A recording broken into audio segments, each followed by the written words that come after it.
বাচ্চাদের টিফিন বক্সে এই খাবারটি করে দিন। ওরা টিফিন একদম খালি করেই বাড়ি ফিরবে। টিফিনে কোনো খাবারই থাকবে না।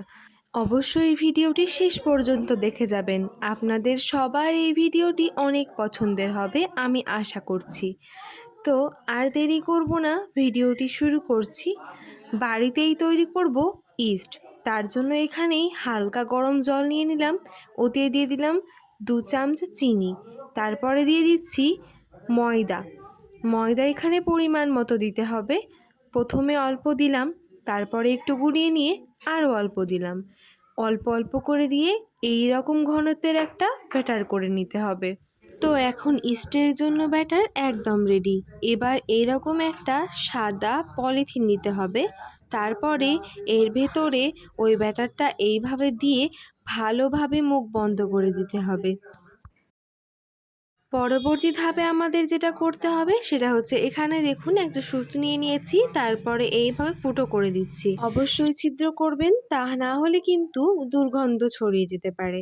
তো যাই হোক, এবার এইটা সারা রাতের জন্য এইভাবেই রেখে দিতে হবে।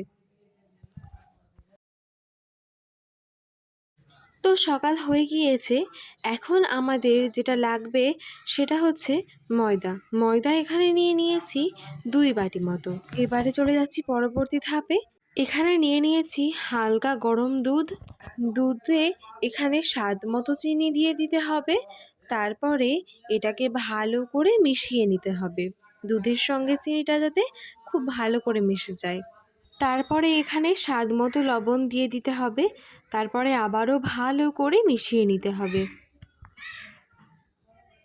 তো ইস্টটা আমি এইভাবে ওই প্যাকেটটা খুলে বের করে নিব। তো দেখুন আগের থেকে অনেকটা এটা ফুলে গিয়েছে। আর এখন এটা আমি একটু এইভাবে নাড়িয়েও দেখিয়ে দিচ্ছি। এখন কিন্তু আমাদের ইস্ট একদম রেডি। তো এটা এক পাশে রাখছি, চলে যাচ্ছি ওই আগের ধাপে।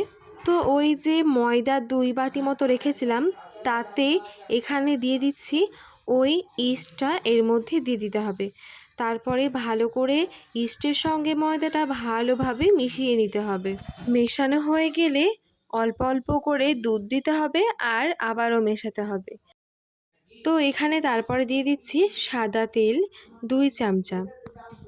তারপরে আবারও এটাকে হাতের সাহায্যে ভালোভাবে মাখাতে হবে। অল্প অল্প করে দুধ দিতে হবে আর ভালো করে মেশাতে হবে। দেখুন একেবারে কিন্তু দুধ দেব না, অল্প অল্প করে দুধ দিতে হবে। একদম নরম করে যখন ডোটা করা হয়ে যাবে, তখন এর মধ্যে দিয়ে দিব অল্প সাদা তেল, তারপরে আবারও ভালো করে মাখিয়ে নেব। এই পর্যায়ে দেখবেন হাতে একদম লেগে যাবে না ময়দাটা। তো দেখুন কত সুন্দরভাবে মেখে নিচ্ছি। তো এইভাবেই নরম করে মেখে নিতে হবে। তো এবার এটা একটা ঢাকা দিয়ে দিচ্ছি একটা প্লেটের সাহায্যে। তারপরে এটা ঢাকা দিয়ে একটা পলিথিনের মধ্যে দিয়ে দিতে হবে, ঢুকিয়ে দিতে হবে।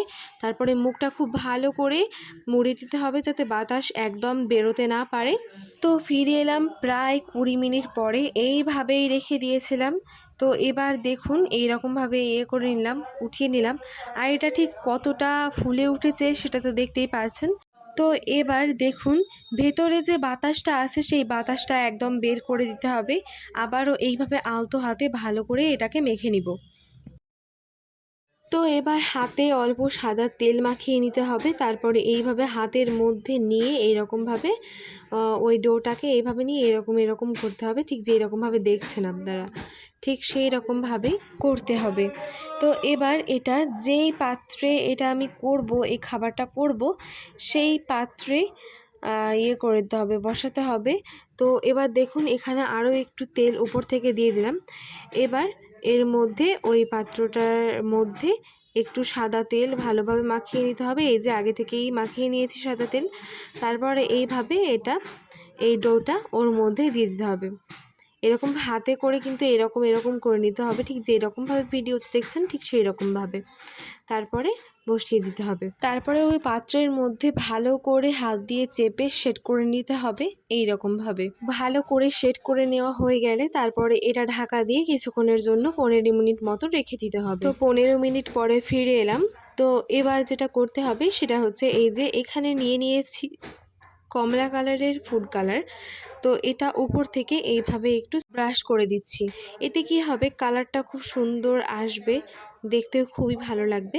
এটা কিন্তু আপনারা স্কিপ করতেই পারেন, কোনো সমস্যা নেই। এটা শুধুমাত্র দেখার সৌন্দর্যের জন্য দেওয়া। সুন্দরভাবে কালার ব্রাশ করা হয়ে গিয়েছে। এবার এর মধ্যে উপরে দিয়ে দিচ্ছি কিছু তিল। তো এখানে উপর থেকে কিছু ভাজা তিল ছড়িয়ে দিলাম, এতে দেখতে অনেক সুন্দর লাগবে। তো এবার চলে আসলাম পরবর্তী ধাপে। এখানে দেখতেই পাচ্ছেন আগে থেকেই বালি গরম করতে দিয়ে দেওয়া হয়েছিল। তো বালিটা যখন খুবই ভালো করে গরম হয়ে যাবে তখন এর মধ্যে ওই পাত্রটা বসিয়ে দিতে হবে এরকমভাবে। তারপরে এটা একটু ঢাকা দিয়ে দিতে হবে ভালো করে, যাতে কোনো রকম বাষ্প ভেতর থেকে না বেরোতে পারে, এইরকমভাবে ঢাকা দিয়ে দিতে হবে। তারপরে খুব বেশি না, 20 মিনিট মতো অপেক্ষা করতে হবে। 20 মিনিট পরে ফিরে এলাম, দেখুন অনেকটাই ফুলে এসেছে আর দেখতে এখন থেকে কতটা সুন্দর লাগছে, তাই না? তো যাই হোক, এবার এটা একটা কাঠির সাহায্যে দেখে নিতে হবে যে এটা হয়েছে কিনা, ভিতর থেকে একদম পরিষ্কার কাঠি বেরিয়ে আসছে কিনা। দেখুন পরিষ্কার কাঠি, মসৃণ কাঠি বেরিয়ে আসছে। তো এখন আমাদের এটা একদম রেডি হয়ে গিয়েছে। এবার এটা তুলে নিচ্ছি। এবার এটাকে ঠান্ডা করে নিয়েছি। এবার এটা আমি দেখিয়ে দিচ্ছি, মানে উপর থেকে একটু হালকা ট্যাপ ট্যাপ করে নিতে হবে, তারপরে তুলে নিতে হবে। তো দেখুন খুব সুন্দরভাবে উঠে এসেছে এই যে। তো এবার দেখুন উপর থেকে কতটা সুন্দর লাগছে, উপরে তিল ছড়িয়ে দেওয়া ছিল তার জন্য আরও বেশি সুন্দর লাগছে। তো এবার এটা একটা ছুরির সাহায্যে কেটে নিব, কিউব আকারে কেটে নিব। আর এখন আপনাদেরকে দেখাচ্ছি যেটা কতটা নরম হয়েছে। এই যে দেখুন খুবই সুন্দর নরম হয়েছিল এটা। তো ভিডিও ভালো লাগলে আমার চ্যানেলটিকে সাবস্ক্রাইব করে পাশে থাকা বেল আইকনে ক্লিক করে অল নোটিফিকেশন অন করে দেবেন। আর যদি ভিডিও ভালো লাগে তাহলে অবশ্যই পেজটিকে ফলো করতে ভুলবেন না। সবাই ভালো থাকবেন, সুস্থ থাকবেন, সবাই সবার জন্য দোয়া করবেন। ধন্যবাদ।